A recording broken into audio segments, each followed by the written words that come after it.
Здравствуйте, в эфире «Чегемская правда». У него было свое видение. Во-первых, он альтернативу не предложил, а наш проект остался там в администрации. Да и вообще многих президентов, которые где-то кому-то что-то поручали, где-то какие-то сроки определяли. И, в общем-то, когда эти сроки подходили, все благополучно об этом забывали. Во-первых, президент там ряда неточностей и ошибок допустил в своем поручении. Есть, во-первых, закон о приватизации, там все написано. Там не так, как ты захотел, в 2022 году так сделал, в 2021 люди приватизируют, это частная собственность. Это вопрос к законодательству и к мерам, которые можно в отношении них применить, в частности, к частной собственности. Единственная действенная программа – это дружить против кого-то там. И то, чем мы сегодня занимаемся, вот это раздутый госаппарат, вот это неэффективность, вот это отношение такое, знаете, праздное отношение, мы проедаем хлеб даже и уже не сегодняшний, а хлеб наших детей, наших внуков. Есть талантливые люди, что каждый день прожитый неэффективно, праздно, просто так, ничего не делая, он умножается на 10 и в проблемах будущих поколений. Это там не случится не в следующем тысячелетии, а вот буквально сейчас. Это понятно, да.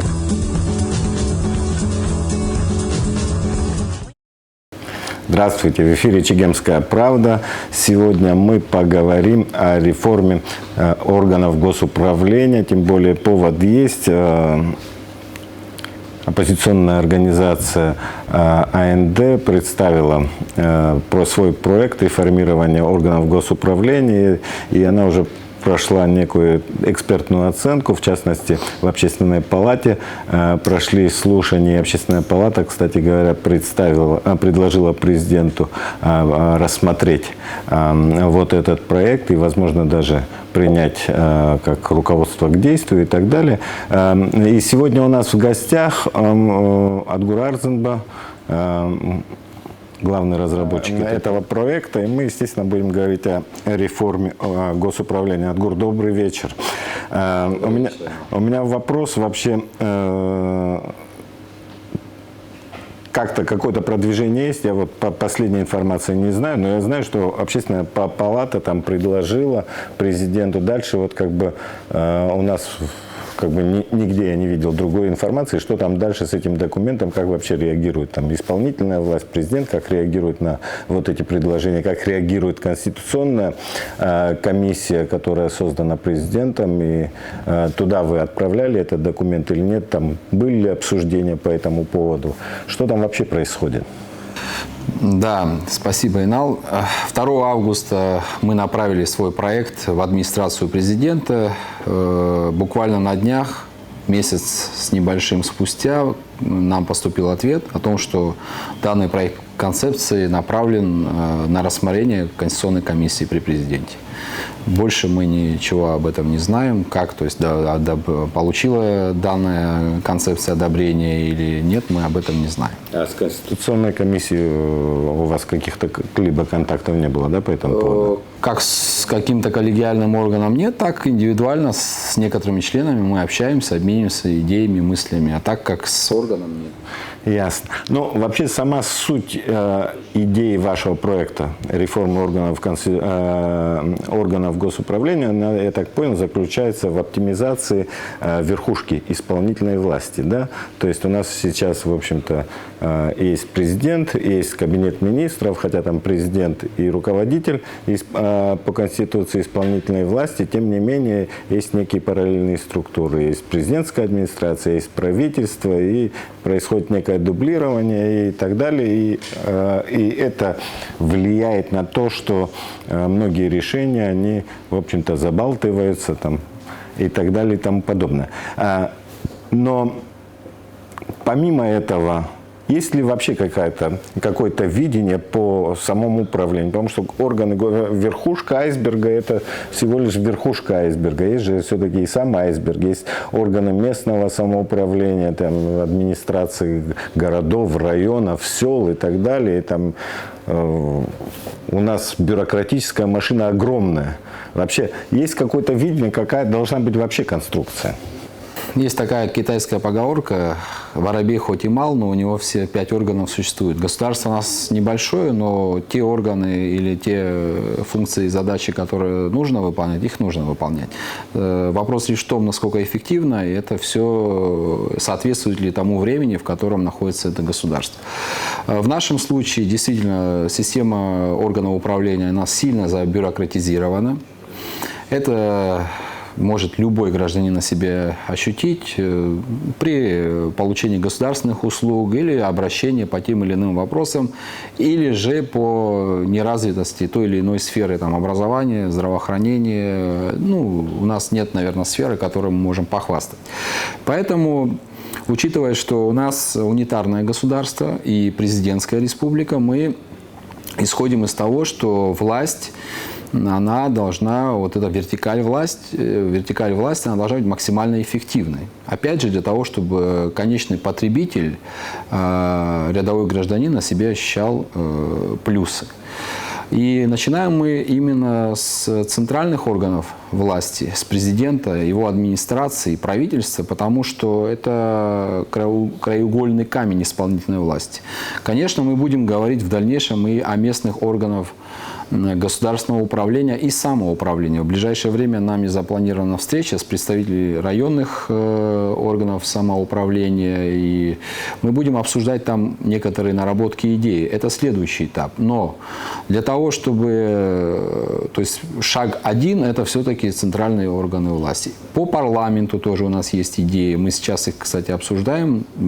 Планируем, что в ближайшее время мы тоже представим свое видение. Здесь тоже у нас много вопросов, потому что парламент – это и законодательная ветвь власти – это ключевое звено развития страны, потому что парламент, несмотря на то, что у нас президентская республика, обладает широкими полномочиями, как законодательными, так и контрольными. Но эти полномочия возможно реализовать только коллективной работой. А парламент, учитывая то, что он на сегодняшний день на 100% представительный, к сожалению, мы не можем сказать, что парламент как коллектив состоялся. Мы видим, вот, какие споры возникают по элементарнейшим вопросам. Да? Поэтому, конечно, мы вот предлагаем. Суть предлагаемых нами реформ, эти идеи не новые, они не принадлежат исключительно нам. В той или иной форме они предлагаются еще с 2002 года, если я не ошибаюсь. Вообще, даже раньше. Даже, может быть, и раньше, да. Более того, хочу вам сказать, что в первоначальном проекте Конституции Абхазии должность премьер-министра отсутствовала в проекте Конституции. Потом она появилась в ходе обсуждения. Почему мы говорим именно об этом? Вопрос же не в личностях. Это опыт работы. Мы проработали в системе исполнительной власти, я лично более 10 лет на разных должностях прошел практически все этапы. И в большинстве случаев те или иные инициативы терялись именно в этой бюрократической системе. Вот для того, чтобы исключить вот эти ненужные бюрократические проволочки, мы предлагаем убрать. По сути, здесь ничего принципиально не меняется. Хоть и речь идет об изменениях в Конституции, но это не конституционная реформа. То есть суть и принципы управления страной, они не меняются. У нас как была президентская страна, так и остается. Сегодня президент обладает полнотой всей власти, премьер-министр абсолютно никакими полномочиями не обладает. Это в Конституции записано, это в законе, в Конституционном законе о Кабинете министров тоже это написано. По сути, премьер-министр – это первый среди равных. Такой же, как и все министры, обладает коллегиальным одним голосом, все. Но в народе это воспринимается как некое второе лицо. Понятно, что в ходе нашей эволюции, можно если так сказать, эта должность из технической превратилась в политическую, что еще больше усугубило вообще все процессы.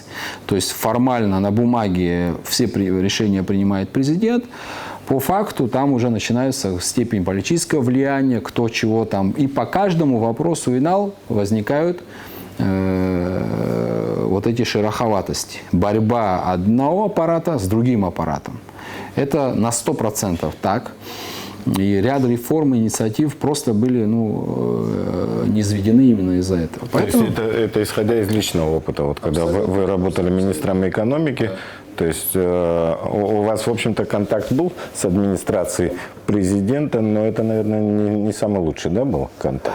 Во-первых, была текучка кадров. Во-вторых, еще раз говорю, дело не в том, что люди там плохие или специалисты плохие. Сама система построена таким образом, что она не работоспособная. Эта система была хороша, может быть, на этапе там, блокады экономической, когда после войны там, нужно было выживать там, и так далее. Но на этапе, когда нам нужно динамично двигаться вперед, она абсолютно не жизнеспособна.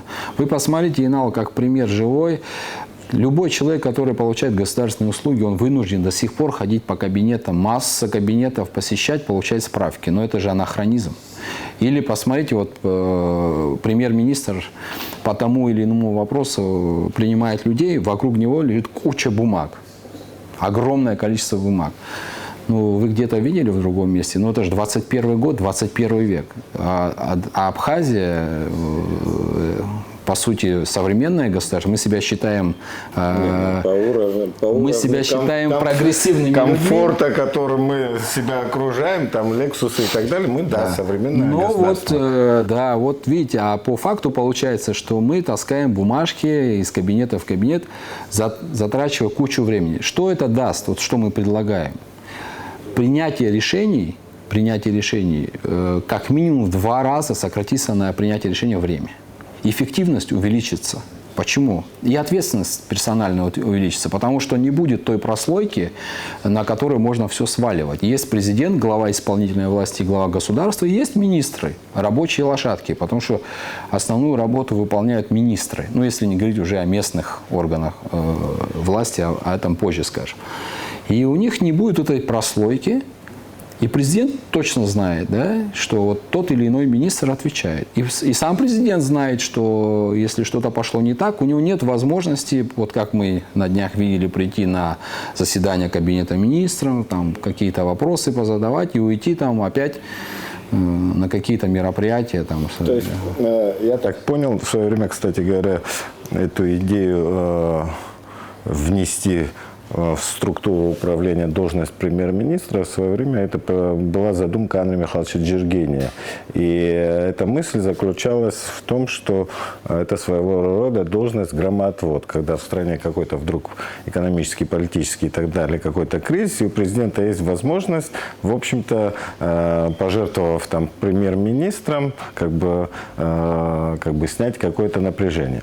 Но сейчас, в общем-то, у нас все время напряжение, то есть снимай, не снимай, есть напряжение. И то есть для нас, я так понял, сейчас все-таки важно действие какое-то. Абсолютно, нам нужна динамика. Да, динамика. Что это даст вот в плане, допустим, продвижения решения? Насколько сократится время, там, допустим, если вот какой-то вопрос вынесли, потом идет обсуждение, вот вы как министр бывший, который знает всю эту внутреннюю кухню, сколько уходило там, допустим, на продвижение какого-то вопроса, обычного среднего вопроса, согласование там с администрацией президента, ответа их и так далее, обычно, сколько вот на такое время уходит? Я просто очень коротко расскажу, как вообще это работало. И работает сейчас тоже. Сейчас даже еще хуже работает. Значит, министр экономики, условно, да, или юстиции, неважно, разработал проект нормативного акта какого-нибудь, постановления, или, не дай бог, еще и закона. Он должен согласовывать с другими министерствами, Министерством финансов, Министерством юстиции. Дальше идет этот документ, проект документов в аппарат Кабинета министров. Там начальник аппарата отписывает на профильное управление, экономическое или юридическое, а порой эти оба управления должны посмотреть. Потом курирующий вице-премьер, потом это идет к премьер-министру, потом это идет уже все, Кабмин закрыли, идет в администрацию президента. Там, если найдется время у профильного заместителя главы, он перепоручит это профильному подразделению, опять же экономическому, опять же юридическому. И на всех этих этапах, потому что не все понятно, в документе зовут министра или его заместителя, идут обсуждения по 10, по 15 раз одно и то же. Со всеми вот этими замечаниями, наработками, вся эта история там в течение нескольких месяцев, это если успешно все двигается, попадает к главе администрации, потом это попадает к президенту, к которому тоже сложно попасть, потому что у него есть свой график. И вот это все занимает, ну, минимум полгода. По факту... Это в лучшем случае. Это в лучшем случае. А есть решения, которые вообще абсолютно потеряны для... Вот мы разработали еще в 2018 или 2017 году, если я не ошибаюсь, закон об МФЦ. Это многофункциональный центр об оказании государственных услуг в режиме одного окна. Мы задумали это сделать, чтобы в городе Сухум и в районах в перспективе появились такие центры. Ну, по примеру Российской Федерации, там Минэкономразвития тогда помогало, чтобы гражданин простой приходил не в какие-то кабинеты, в одно место. Это уже давно опробированная система в России. Все, закон проекта готов, программа готова, там, объем финансирования. Все разработали. Все этапы согласования прошли там, с горем пополам Кабинета министров. Попал этот документ в администрацию президента, там он и остался. Все. Это в каком году? Это, по-моему, 18-й год, если я не ошибаюсь. Ну, там был заместитель главы администрации, который там, у него было свое видение. Во-первых, он альтернативу не предложил, а наш проект остался там в администрации. Ну, сегодня этого заместителя главы администрации не слышно, не видно. Ну, все, вот из-за него эта вот история не случилась, допустим. И никакой ответственности он не несет. И таких примеров куча. Вот чтобы все это убрать, у нас же времени на раскачку нет. Мир далеко. Ну, то есть, если вдруг вот эти два аппарата объединяешь, да, то на продвижение этого вопроса уйдет там 2-3 месяца, да? Да, меньше, потому что много времени уходит на согласование разных, во-первых, графики у всех разные, во-вторых, настроение у всех и вовлеченность разная, понимаете? Когда мы администрацию президента соединим с аппаратом Кабинета министров, администрация президента в более прикладной орган превращается. То есть она не просто там пришла-ушла, а она будет постоянно заниматься деятельностью, обслуживанием работы как и президента, так и Кабинета министров, как коллегиального органа. Соответственно, вот время на ознакомление, на все эти вопросы, оно исчезает. То есть сотрудники администрации президента, профильных подразделений, они так или иначе будут вовлечены во всю эту работу. И этап согласования, он отпадает, потому что они сами соучастники этой работы. То есть там на этапе президент дал одобрение и пошел процесс. Вот время и эффективность, самое главное, персональная ответственность. Ну, параллельно с этим мы предлагаем перейти к программно-целевому методу управления страной. То есть не так вот, кому что там, какая инициатива пришла в голову. Это хорошо, есть текущая работа, которую нужно выполнять. Но в целом страной нужно управлять программно-целевым способом. Это о чем идет речь? Принимается государственная программа, которая расписана по задачам во временном пространстве. Каждое направление закрепляется ответственное лицо, время и сроки. И за этим следит лично президент и его администрация. Выполняют министры и местные органы государственного управления. Тогда... Ну, вот сейчас, кстати говоря, этот президент на последнем заседании правительства, он там дал указания до конца 2022 года, чтобы все вот эти крупные объекты, которые там после войны разрушены, во время войны разрушены, некоторые там до войны, как гостиница Абхазии, приватизированы, чтобы они там заработали, и там он дал указания, чтобы они в 2021 году уже, в начале 2022 года уже пошли какие-то работы, и вот к концу 2022 года, чтобы они везде у них там уже пошла какая-то восстановительная работа, то есть и дал поручение. Да. Но кому? Ну, я так понял, главам администрации, правительству и так далее отдал. Но даже если бы кому-то дал поручение, я вот как бы уже смотрю, это уже не первый раз, когда президент поручает, и это касается не только нынешнего президента, и предыдущего президента, и вообще многих президентов, которые где-то кому-то что-то поручали, где-то какие-то сроки определяли. И, в общем-то, когда эти сроки подходили, все благополучно об этом забывали. То есть, ну, за примерами далеко не надо. Там, допустим, в феврале, кажется, президент там поручал, когда у нас жесткий энергокризис был, там, довести там ситуацию с потреблением электроэнергии в стране там, до уровня 2019 года, и будут кадровые изменения. То есть кадровых изменений мы так ничего не почувствовали, электроэнергия как расходовалась, даже еще ушла на увеличение. В общем-то, ситуация как была тяжелая, так и осталась. Но я к тому, что у нас вот этого нет, как бы этой системы наказания, когда если сейчас не наказал, то в будущем ты не накажешь. Никто, в общем-то, не будет отвечать за результат. Хотя вроде бы там он там обращался там, к главам администрации, их назначал ответственными там, руководителей силовых структур на местах, там, глав районных сетей, Черноморэнерго, там, руководство и так далее. Там куча кого обозначил ответственными людьми. Но сейчас тоже как бы система ответственности есть, но мне кажется, это не тот показатель, который как бы изменит как-то ситуацию. Инал, тут ответ очень, как бы, он несложный. Во-первых, президент там ряда неточностей и ошибок допустил в своем поручении. Есть, во-первых, закон о приватизации, там все написано. Там не так, как ты захотел, в 2022 году так сделал, в 2021 люди приватизируют, их частная собственность. Это вопрос к законодательству и к мерам, которые можно в отношении них применить, в частности, к частной собственности. Но это отдельная тема. Ну да, вы правы. Много было поручений, даже приказы были, но они не выполняются, и никто за это не отвечает. Причина не в том, что нельзя, то есть люди не заслужили наказания. Причина в другом. Вот сейчас ходят разговоры о том, что там есть даже требования об отставке премьер-министра за то, что он там допустил ряд ошибок. Действительно, вот если взять пример компьютерного томографа, который вышел из строя 21 июля, а ввели его в эксплуатацию 27 августа, правильно? Вот премьер-министр считал, что его восстановить нельзя. Это его было субъективное мнение. За этот период погибло 88 человек от коронавируса. И кто должен за это отвечать? Ведь многие из них могли бы остаться живы, если бы вовремя и тот же премьер-министр принял решение там, отремонтировать этот компьютерный томограф. Это, я думаю, что не просто там поругать надо, или там, это уголовная уже может быть ответственность. У нас есть статья 295 «Халатность». И пункт 4 говорит о том, что халатность, повлекшая смерть 2 или более лиц. Поэтому, если мы говорим о ответственности, мы должны вспоминать и о таких вещах. Я думаю, что когда-то надо начать уже серьезно наказывать людей за их вот такие ошибки.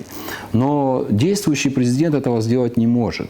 Объясню почему. Потому что выборы 2020 года, на которых он одержал победу, так скажем, они состоялись из многих сослагательных, в том числе при участии премьер-министра. И благодаря действующему премьер-министру президент стал президентом. Ну, это у нас сама выборная система так выстроена, что люди как бы создают коалиции интересов. Ну, выборная... Чтобы победить. Тот же Рауль Хаджимба в 2014 году одержал победу, когда объединились те организации, которые, в общем-то, преследовали совершенно разные там цели и задачи, имели и у нас разные могут быть как бы программы быть, но единственная действенная программа — это дружить против кого-то там, да. То есть и они этот принцип тогда и сработал. Тогда объединились Единая Абхазия, там, Форум народного единства, всякие другие различные организации. Ну и сейчас тоже самое произошло в 2020 году. Ну это вот временные такие конструкции, которые они... Это порочный круг, да, который надо разомкнуть. У нас унитарное государство, у нас республика. А республика — это демократическая основа, правильно? Власть принадлежит народу. Эту власть вручил президенту и вот этой коалиции народ Абхазии.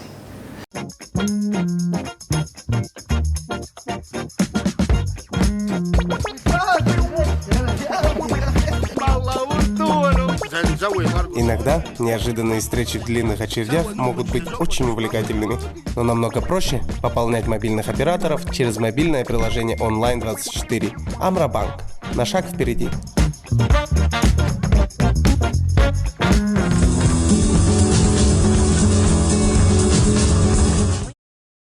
Хорошо. Мы сейчас как бы совсем уже в политику углубились, да, отойдя от основной темы. Вообще, сколько, вот у нас статистические данные, я там последние несколько лет не смотрел, но они, в общем-то, стабильные были. Предыдущие там стабильные были. У нас там работающие, там соотношение работающих в реальном секторе экономики, то есть на одного работающего в реальном секторе экономики приходится 5 как минимум чиновников, то есть работающих в госструктурах. Вот какой у нас должен быть вообще оптимальный вариант соотношения вот это людей, работающих в реальном секторе экономики, и количество госслужащих? Ну, вопрос немножко по-другому надо ставить. Сегодня для того, чтобы эффективно управлять страной, нам нужно в едином организме с единым пониманием целей и задач как минимум 200 менеджеров. Вот это там 110 сел у нас, о которых мы говорим, да, часто 8 таких районных центров, да, 7 районов, город Сухум, и центральные органы власти, ну и плюс менеджеры там на госпредприятиях и так далее. Вот это оптимальное количество людей, менеджер, топ-менеджмент так называемый, от которого уже все исходит дальше по нисходящей. А сам бюрократический аппарат, какое количество нам нужно? Трудно сказать на данном этапе, сколько нужно, но в разы меньше то, что сейчас есть. А сейчас сколько вообще? Трудно сказать. Это очень сложно оценить, потому что... Она разноуровневая. Да, потому что у нас бюрократическая система таким образом построена, что и посчитать сложно. Но это десятки тысяч человек. Десятки тысяч человек сегодня там на госпредприятиях, только в Черноморэнерго под 2000 человек работает. Вот считайте. Поэтому это сложно посчитать, но учитывая то, что у нас же дефицитный бюджет из года в год принимается, с того момента, как Российская Федерация оказывает нам поддержку в части дотации зарплат чиновников и так далее, у нас дефицитный бюджет. И по сути вот функционирование этой бюрократической огромной машины, оно отчасти поддерживается вливаниями извне. Кстати, это очень такая тонкая материя, о которой можно говорить. Ведь все эти договора, которые подписаны, 2009 года договор об оказании помощи Абхазии, ну и позже, которые были подписаны, они не имеют срочный характер. И нигде не написано, что там какие-то суммы прописаны. Там написано, что Российская Федерация будет оказывать помощь. А что делать с пенсионерами? Вот количество тех людей, которые выходят уже сегодня на пенсию и они не работали еще, ну, у них стаж рабочий не накапливался еще во времена Советского Союза. То есть это они... Вот в этом году, наверное, последняя категория людей, которые могли получить пенсию. А у нас перманентно по старости, ну, по возрасту, прошу прощения, пенсионеров свыше 32 тысяч человек. Ведь это количество сегодня, из них 90% получают так называемую российскую пенсию. И часть, которая не получает российскую пенсию, они получают 500 рублей абхазской, ну плюс надбавка 2000 рублей, 2500 рублей они получают. Это количество людей будет увеличиваться с каждым днем. На этот вопрос тоже мы должны ответить. И финансовая помощь, которая оказывается Абхазии, она тоже вечно оказываться не будет. То есть это какой-то период времени, когда Россия нам помогает встать на ноги. Все. И еще раз повторюсь, ни в одном договоре, который подписан, да, базовых, там нет никаких сроков, нет никаких цифр, то есть нет никаких обязательств. Поэтому, вот если возвращаясь к реформе госуправления, нам еще вчера и позавчера нужно было выстроить систему государственного управления, чтобы она была очень эффективной и динамичной. Потому что эти все вопросы, они встанут не сегодня, так завтра. И то, чем мы сегодня занимаемся, вот это раздутый госаппарат, вот эта неэффективность, вот это отношение такое, знаете, праздное отношение, мы проедаем хлеб даже и уже не сегодняшний, а хлеб наших детей, наших внуков. Потому что вот эти все вопросы с пенсионерами, с той вот этой разницей, которая сегодня оказывается там ежегодно порядка 8 миллиардов приходит из России денег там по тем или иным формам, это тоже будет отпадать. И если мы сейчас не выстроим систему, где вот это все будет восполняться, наши дети или даже уже мы с вами с этим столкнемся. И кто будет за это нести ответственность? Сегодняшние чиновники, да их никого потом не найдешь. Почему об этом нужно сейчас всем говорить? Потому что президент там сказал о том, что самодостаточность, она согласен, да, нужно этим заниматься сейчас. Ведь оборона и безопасность. Мы, кстати, в этом направлении тоже работаем и представим в ближайшее время, может быть, даже проект военной доктрины. Это же вопрос тоже очень актуальный, Инал. Это же у нас само по себе не решается. У нас неактуальных вопросов нет, у нас... Ну, вот у нас куча актуальных вопросов, а мы существуем, живем таким образом, там устраиваем, вы сами сказали, там выборы президента, какие-то договоренности, занимаемся мы живем так, будто этих проблем не существует.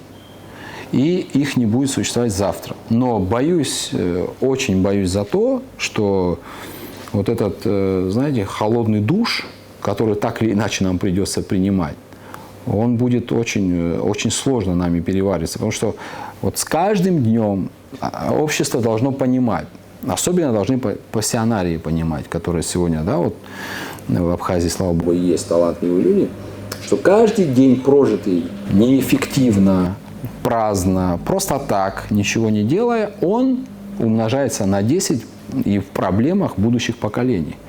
Это там не случится не в следующем тысячелетии, а вот буквально сейчас. Понятно, да, что колокол все время над нами стучит, но звенит, но у нас все-таки, вот мы, когда говорим, все-таки возвращаясь к системе госуправления, да, у нас там 7 территориальных единиц, но понятно, что такой концентрации квалифицированных менеджеров, да, 200 человек, да, необходимо. Они в основном, как бы, если они и есть вообще, то они, наверное, сконцентрированы где-то там в Сухуми, может быть, где-то какая-то часть в Гагре будет, да, и так далее. Там вот, где народ все-таки получше, где какие-то производства есть и так далее. А, допустим, вот, в Кварчале, да, основное население там все-таки пенсионеры и дети, небольшое население, да, нет там каких-то больших каких-то бизнес-структур, чтобы там появился какой-то менеджер, управленец квалифицированный, который бы разбирался. То же самое, наверное, там в Ачимчирском районе, да, то есть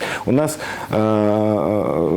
это касается не только системы исполнительной власти, это касается, наверное, и там судебной власти, да, вот для меня достаточно странно, зачем нам столько судов, да, там 8 судов, там, да, 7 районных судов плюс городской суд Сухумский, такое огромное количество судов, и когда там, я не знаю, там в Кварчале, да, условно говоря, или там в Сухумском районе, там где 2000 человек, там, несколько тысяч человек живет, и сколько там дел он рассматривает в этом Сухумском суде. И когда еще ты рассматриваешь дело, когда ты знаешь всех потерпевших и тех, которые обвиняют, и на скамье подсудимых находятся. То есть это вот, в общем-то, насколько здесь будет вынесен такой объективный приговор, тоже возникает. И я вижу по тем знаковым каким-то преступлениям, когда суд выносит достаточно странные нарушения, и это все происходит в основном, как бы, опять же, в районных судах. Я опять возвращаюсь к тому, что, наверное, все-таки, возникает вопрос изменения, наверное, территориального, да, наверное, или как-то объединения. Там в России все-таки там ввели там эти федеральные округа.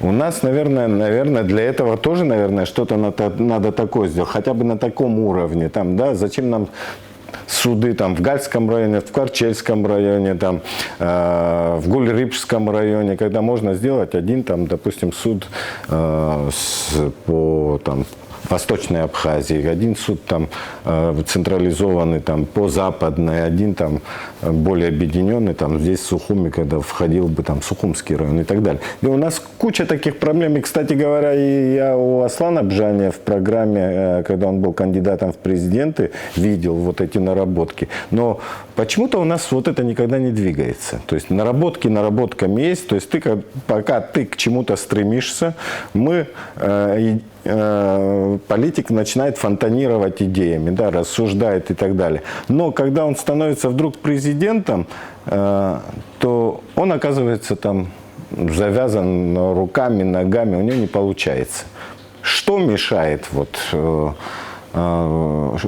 для воплощения вот этих идей в жизнь, для того, чтобы как-то сдвинуть это с мертвой точки? Вот та же реформа системы управления, она уже более 20 лет у нас на устах. Да, мы с 2004 года рассуждаем, нужна нам должность вице-президента или не нужна. Да? Абсолютно не нужна. Да, ну, то есть мы вот это рассуждаем. Мы все время говорим, уже лет 15 мы говорим, переходить нам на смешанную избирательную систему или нет. То есть мы вот все говорим и говорим, то есть, а результат как бы нулевой. Вот что мешает нам вообще сделать какой-то шаг? Ну, я уже об этом сказал.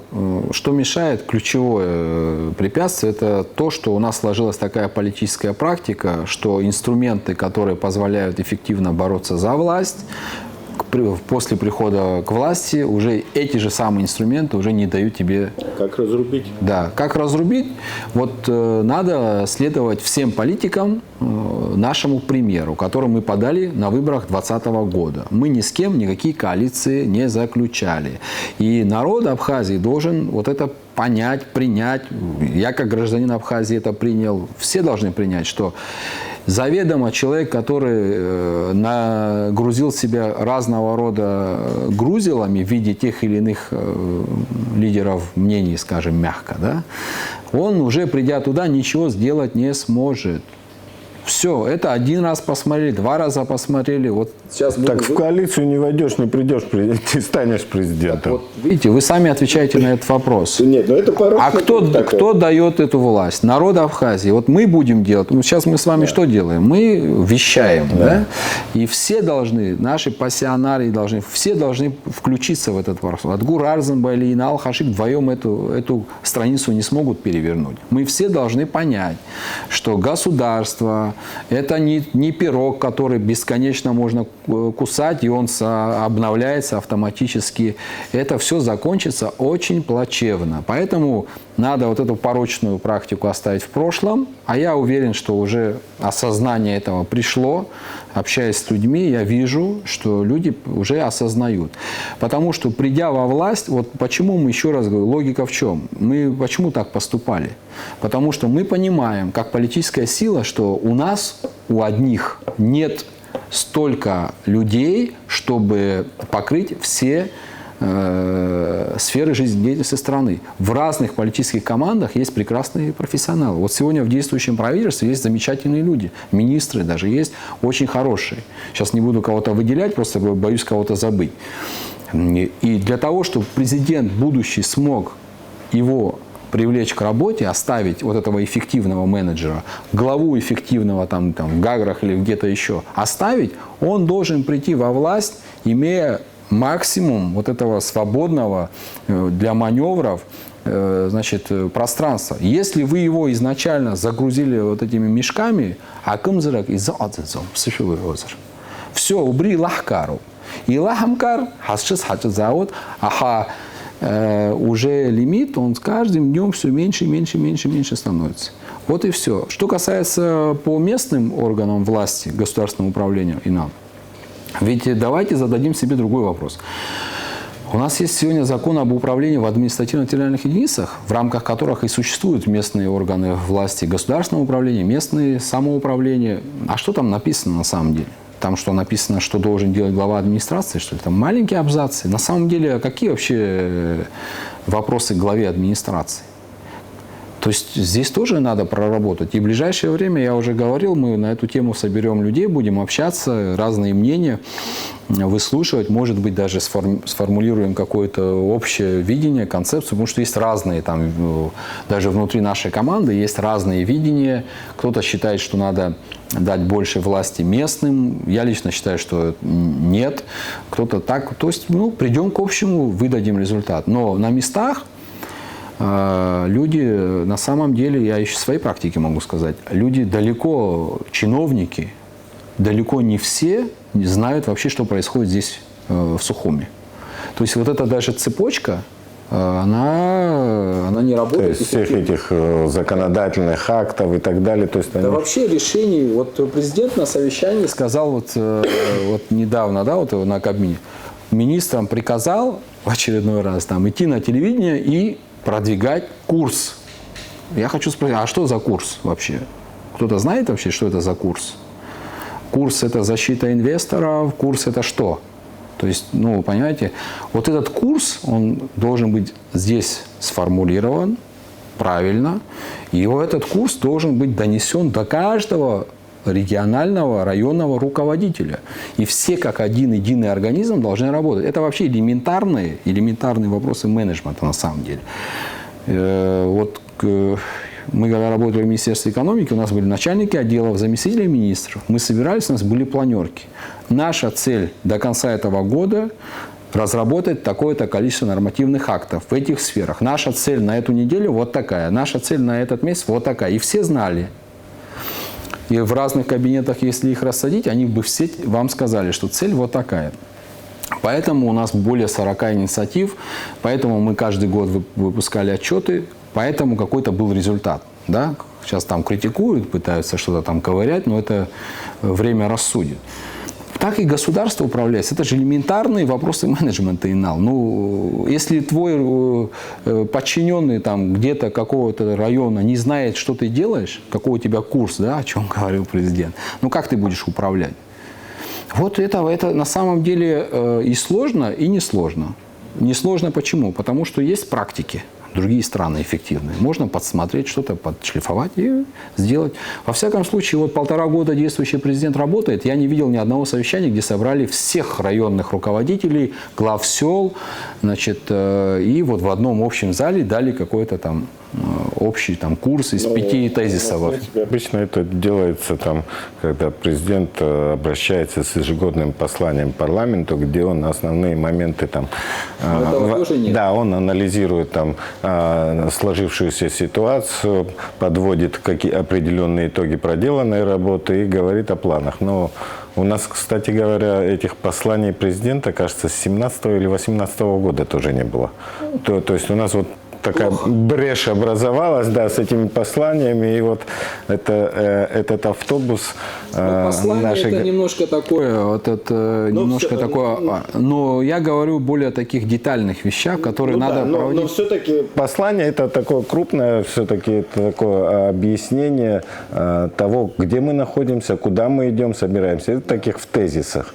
Все-таки это тоже очень важный документ, на который всегда обращают внимание, да, там разбирают, там, когда тот же Путин там выступает там с ежегодным посланием, там обычно происходит, что он там сказал насчет внешней политики, что он сказал насчет социальной сферы и так далее и тому подобное. У нас этого нет, то есть у нас вот этот сегмент полностью как бы нивелировался. Он, в принципе, изначально он у нас как-то был, в общем, просто такой больше для формальности, а сейчас он как бы вообще исчез из обращения, и мне кажется, очень плохо. И уже завершая, наверное, разговор, какие надежды вообще с этим проектом? Вот все-таки сейчас президент говорит, что он в Конституционную комиссию направил на рассмотрение. Вы разговаривали там с некоторыми членами Конституционной комиссии. Насколько этот вопрос обсуждения в самой Конституционной комиссии затянется и когда от них ждать вообще какого-либо результата по этому поводу? Есть какие-то мысли? Ну, это не первая конституционная комиссия. Ну, у нас да. Если говорить о ретроспективе, надежды такие сомнительные. Но будем надеяться, как говорится. Им гухты и псхада, как говорится. Но здесь какая ситуация? Рассчитывать на то, что президент внесет вот эти изменения в Конституцию и тут же избавиться от этих должностей и так далее, ну, не приходится, потому что эти должности, здесь политическая подоплека. Но хотя бы... Ну, к следующим президентским выборам. Вот хотя бы, да, если бы они набрались бы воли и произвели бы эти изменения, чтобы уже следующие президентские выборы у нас вот со вступлением следующего главы государства вот такая была модель. Ведь это, Инал, непопулярные вещи на самом деле мы предлагаем. И этим надо пользоваться. Если ряд общественных организаций, ну, скажем, оппозиционно настроенных, хотя я не очень люблю это слово, предлагают это же помощь для власти. Это же, ну, на самом деле таких прецедентов в истории Абхазии очень мало, когда непопулярные вещи предлагаются, не просто предлагаются, мы же не просто там написали концепцию и до свидания. Мы предлагаем разработать там кучу нормативных актов. У нас очень хорошие профессионалы в команде, которые готовы эти проекты нормативных актов подготовить, изменения в законы и так далее. То есть мы условно не Аслану Бжане там помогать хотим, мы хотим государству своему помочь.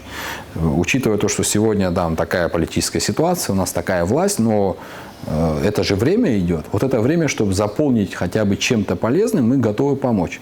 И вот эту долю непопулярных решений мы готовы тоже на себя взять и людям объяснить, что почему это нужно там, да? Все. И у меня вот такие надежды, что на Конституционную комиссию там состав достаточно серьезный, люди профессионально подготовленные, но, как показывает, опять же, практика прошлых периодов, особо там ни к чему. Тут еще и парламент нужно подключать. Здесь у нас недавно был круглый стол. Наверное, Конституционной комиссии более публично надо себя вести, что объяснять они, чем там занимаются, они там закрыться где-то, может, они там какие-то очень хорошие вещи предлагают. Я бы рекомендовал им не браться за все сейчас. Как будто, там мы общались, вот с Аида Рушнич, да, она говорит и про парламент, и про это. Там у нас куча, на самом деле, вопросов. Не надо сейчас за все браться, за все возьмешься, ничего не получится. Я предлагаю, как говорится, степ-бай-степ, да, вот шаг за шагом. Мы предлагаем начать с этого, это самое главное. Вот первый шаг, второй шаг. Вообще, на самом деле, эту реформу можно разбить там, на 15-20 лет. Там еще, если говорить и про парламент, и про местные органы, и про судьи и так далее. И шаг за шагом. Я очень рассчитываю, во всяком случае, Инал, завершая нашу с вами встречу, я обращаюсь, можно сказать, ко всем, от кого это зависит, и рассчитываю на то, что воли хватит эти решения принять в ближайшей перспективе. Хотя бы, я уже не рассчитываю на то, еще раз говорю, что это вот сейчас произойдет, эти перестановки, но подойти там в течение следующего года, если здесь каких-нибудь катаклизмов политических не будет, которые весьма возможно, кстати, то это достаточно времени. Достаточно даже и полгода это можно провести. Исключить из органа власти должность премьер-министра, вице-премьера, автоматически вице-президента, объединить аппараты, но это от силы 2-3 месяца работы. Хотя бы сделать для того, чтобы они могли бы вступить в силу к следующим президентским выборам. Спасибо. На этом мы заканчиваем свою передачу. Я напомню, что мы сегодня говорили о реформе госуправления, о проекте, который представила АНД. В частности, мы говорили сегодня с Адгуром Мардзин. Адгур, спасибо большое. Спасибо, Инал. Успехов вам. До свидания. Какие классные. Нашла идеальные туфли? Беру. Оплачивай покупку денежным переводом на карту. Амробанк. На шаг впереди.